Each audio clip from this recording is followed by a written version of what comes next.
ये लगाया जाता है। ये मंच है जो कि तमाम वक्तागण यहाँ पे आकर के आज के दिन वो संदेश देने का कार्य करते हैं। और तथागत बुद्ध की ये प्रतिमा श्वेत में दिखाई दे जाएंगी। और ये वो लोग हैं जो कि तथागत बुद्ध के चरणों में पुष्प अर्पण करते हुए कार्यक्रम को संचालित किया। ये मंच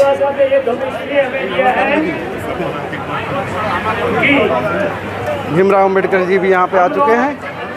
और आप लोग दिल्ली से आ गई हैं। चलिए, दिल्ली से पूरी टीम बहुजन मीडिया यहाँ पे मौजूद है और तमाम उपासक उपासिका जो जैसा कि मैंने बताया पूरे भारतवर्ष से आ चुके हैं। जय भीम, जय भीम, जय भीम और जय भीम बोल करके संबोधन किया जाता है। और गुजरात सरकार ने जो कानून अधिनियम बनाया उसके तहत बनते हैं। तो आप चाहते हैं कि आपका नाम बदलिए और आपका गवर्नमेंट में जो आपका रिकॉर्ड बदलिए। बाबा साहब ने भी कहा नामांतर कीजिए, धर्मांतर कीजिए और ये तस्वीरें हैं। स्थलांतर तो हमने किया है, गांव से हम शहर में आके, लेकिन नामांतर नहीं किया। और धर्मांतर जब ये बच्चा याद करेगा कि जब मैं पैदा ही हुआ था तभी से संकल्प भूमि जाता हूँ। मुझे तो याद भी नहीं है कि मैं कब से जाता हूँ। कितनी खुशी की बात है, चौथी पीढ़ी बाबा साहब की यहाँ पर है। और लोग बाग छोटे से बच्चे को भी लेकर इस पर्व में शामिल होने से नहीं चूकते। जबकि अक्सर महिलाएं सोचती हैं मेरा तो बच्चा छोटा है, मैं नहीं जा सकती। लेकिन जिनको आना है वो छोटे बच्चे को भी लेकर यहाँ पर पहुँचते हैं। एक काफ़ी सुंदर दृश्य देखने को मिल रहा है जो कि एक छोटा बच्चा है। मुझे लगता है कि इससे छोटा बच्चा कोई यहाँ पे मौजूद नहीं होगा। और लगभग ये 2 महीने का होगा कि ये बच्चा संकल्प भूमि 2 महीने का ये है। तो मेरा अंदाज़ा भी बहुत अच्छा है कि लगभग 2 महीने का ये बच्चा यहाँ पे संकल्प भूमि पे आया है। और कहीं न कहीं ये यहाँ से ये भी संकल्पित तो होकर के बाबा साहब के उस संकल्प को दोहराने का कार्य करेगा। तो बताइए कहाँ से आप? हम यहीं से है, बड़ौदा से। हाँ। क्या मतलब आपके मन में सोच क्या हम भी बच्चों को लेके आए, उनको भी सब पता चले क्या है बाबा साहब। इतनी गर्मी में हाँ। पसीने निकल रहे हैं। और देखिए आपका सूरत से। चलिए, तो पूरा परिवार साथ में आया हुआ है। काफी नहीं 10-11 बजे की। क्या दिया? क्या संदेश है आज के दिन? आज के दिन संदेश है कि आप संकल्प लें अपनी बुराइयों को दूर करने का। अच्छा। इसलिए सब लोग बड़ौदा तो बाबा साहब ने 107 साल पहले ही कर दिया था बुराइयों को दूर। बाबा साहब ने लिया था, लेकिन आज प्रत्येक नागरिक को जरूरत है कि वो संकल्प ले, संकल्प दिवस पर अपनी बुराइयों को खत्म करने की, ताकि तभी ये समाज उन्नति कर सकता है। बनवारी लाल जी भी है, दिल्ली से पहुँचे। आज क्या संकल्प लेके जाएंगे? संकल्प है भारत को आज़ाद कराने के लिए पूरे तन मन धन से लड़ने की जरूरत है। हाँ। और हम लड़ते रहेंगे। हाँ। कब तक लड़ते रहोगे? जब तक नहीं बाबा साहब ने 107 साल पहले मतलब कि लड़ाई बंद कर दी। वही हमने लड़ाई जारी है, बिल्कुल जारी है वो लड़ाई जारी रहेगा। हमारे बीच में राष्ट्रीय बहुजन कवि राहुल नागपाल जी जो कि नई दिल्ली से चल करके बड़ौदा पहुंच गए संकल्प भूमि। सर, आज के दिन क्या संदेश देना चाहेंगे? संदेश यही देना चाहूँगा और मैं मंच पे बताऊँगा संदेश क्या है कि बाबा साहब डॉक्टर अम्बेडकर ने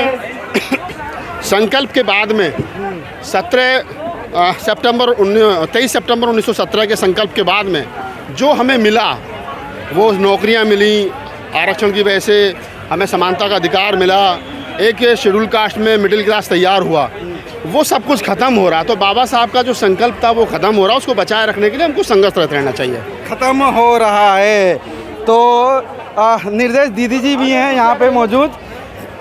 निर्देश दीदी जी, तो हमारे बीच में निर्देश दीदी जी हैं जो कि दिल्ली से चल करके बड़ौदा भी आ चुकी हैं। क्या संदेश है आज के दिन? मैक्सिमम लोगों ने ये संदेश दिया कि आज संकल्पित होकर के जाएंगे। क्या वो 107 साल से संकल्पित नहीं हुए? देखिए, बाबा साहब डॉक्टर अम्बेडकर जो संकल्प लिए थे वो संविधान में उन्होंने पूरी तरीके से अपने कलम से करके दिखाया। लेकिन जो समाज है, जो सरकार है, वो अभी तक इसके बारे में ईमानदार नहीं हुए। ईमानदार इसलिए नहीं हुए क्योंकि सरकारें ईमानदार नहीं हुई और समाज को इसकी जानकारी नहीं हुई। दोनों ही तरफ एक ईमानदारी नहीं आ पाई। सरकारों ने बाबा साहब डॉक्टर अम्बेडकर के संकल्प को छुपा के रखा और समाज को पता नहीं चला, तो समाज भी जागरूक नहीं हो पाया। कमी किसकी है? कमी कहाँ है?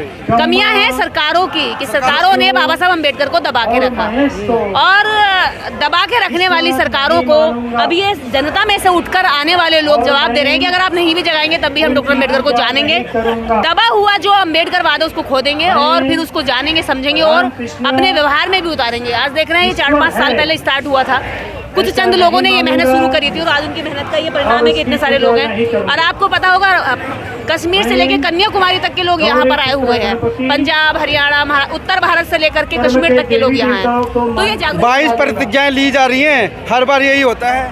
तो 22 प्रतिज्ञाएं जो भी लोग लें वो ये ना करें कि यहाँ से 22 प्रतिज्ञाएं लें और घर जाकर के फिर वही काली धोली के आगे चरणों में लेटे। तो 22 प्रतिज्ञाएं लेना और जीवन में उतारना ये ज़्यादा महत्वपूर्ण है। दवाई लेकर अगर जेब में रख ली और दवाई खाई नहीं तो इलाज नहीं होगा, बुखार नहीं जाएगा।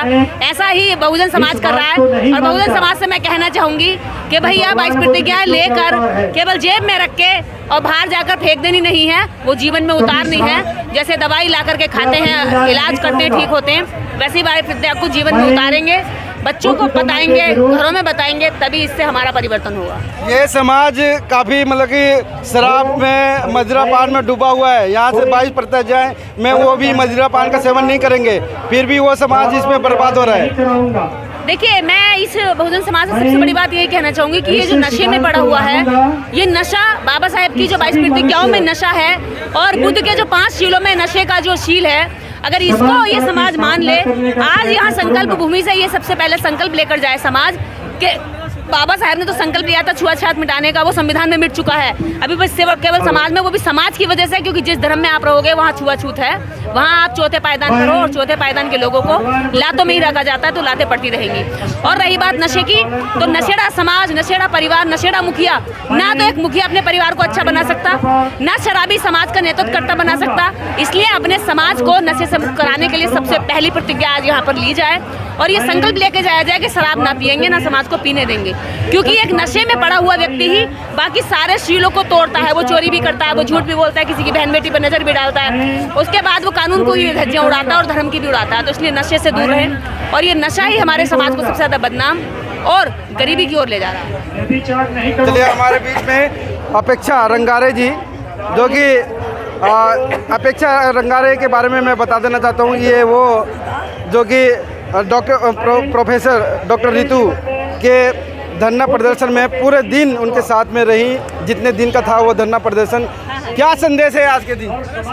संदेश यही है सर कि ये रेजोल्यूशंस जो होते हैं ना, वो जैसे यंग इंसान जब लेते हैं, हर साल न्यू ईयर पे लिया जाता है, बट हमारे लोगों को पता होना चाहिए कि 23 सितंबर एक ऐसी तारीख है जिसमें हमारे ही लीडर ने एक रेजोल्यूशन लिया था, संकल्प लिया था और उसको पूरा किया। तो मेरा ये कहना है, मेरा ये मानना है कि जो आप रेजोल्यूशन लेते हैं हर साल, आप ऐसा रेजोल्यूशन बिल्कुल भी मत लीजिए जो आप पूरा नहीं कर सकते। ऐसा रेजोल्यूशन लीजिए जो आप पूरा कर सकते हैं। और यहाँ पे जितने भी अभी 22 प्रतिज्ञाएं वगैरह चल रही हैं, सबसे ज़्यादा मुश्किल ये है कि आप 22 प्रतिज्ञा डॉक्टर अम्बेडकर की वो ले रहे हैं, वो निभाना बहुत ज़्यादा मुश्किल है।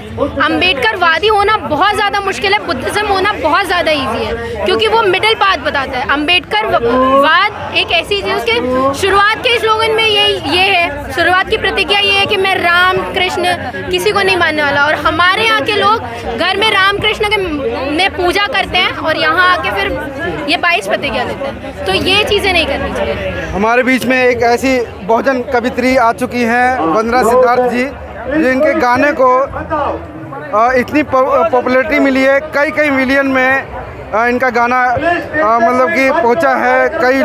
कई मिलियन लोग इनको पसंद करते हैं, इनके गानों को पसंद करते हैं। आज आपके पास क्या खास बात है? आज तो खास ही बात है क्योंकि मैं तो प्राउड फील कर रही हूँ। मैं इस भूमि पर आई, पहली बार आई हूँ इस ऐतिहासिक भूमि पर, और इस ऐतिहासिक भूमि पर आकर इतिहास की ही बात करूँगी। वो जो 23 सितंबर 1917 में दोहराया गया था घटना, उसको एक बार दोबारा मैं यहाँ पे पढ़ने की कोशिश करूँगी, लोगों तक पहुँचाने की कोशिश करूँगी बाबा साहब के विचार। और खास ही है, बहुत खास है। कुछ है आपके पास तो वो 4 लाइन मतलब गुनगुना सकती हैं? हाँ बिल्कुल, 4 लाइनें तो मेरे पास तो हालांकि बहुत सारे हैं, लेकिन मैं 4 लाइन ये बोलूँगी उसकी, जो मैं कविता भी सुनाने वाली हूँ कि भीम को मुस्कुराना नहीं था पता, चैन से पल बिताना नहीं था पता, होठों पर बहुजनों की खुशी के लिए खुलकर खिलखिलाना नहीं था पता। तो बाबा साहब हमारे लिए इतनी कुर्बानियाँ दिए और अपने बच्चे तक कुर्बान कर दिए, हमारे ऊपर अपनी खुशियाँ न्यौछावर कर दिए। तो हम सब उनके ऋणी हैं, कर्जदार हैं, हम हमेशा रहेंगे। और यहाँ पे मैं आई हूँ तो मुझे प्राउड फील हो रहा है, और मैं कुछ नया लिख के लाई हूँ इस यहाँ के लिए स्पेशली, और सुनाऊंगी, आप सब सुनिएगा। चलिए, तो वंदना सिद्धार्थ को देखना ना भूले, जो इनकी कविताएं अभी मंच पे शुरू होने वाली हैं, और इनकी जो कविताएं हैं इतनी पॉपुलर हुई हैं, कई विलियन में इनकी जो कविता है वो पहुंची है, और यहाँ पे संकल्प भूमि में पहुंचे हैं। और ख़ास बात ये बता देना चाहता हूँ दर्शकों को कि जो प्रतिमा है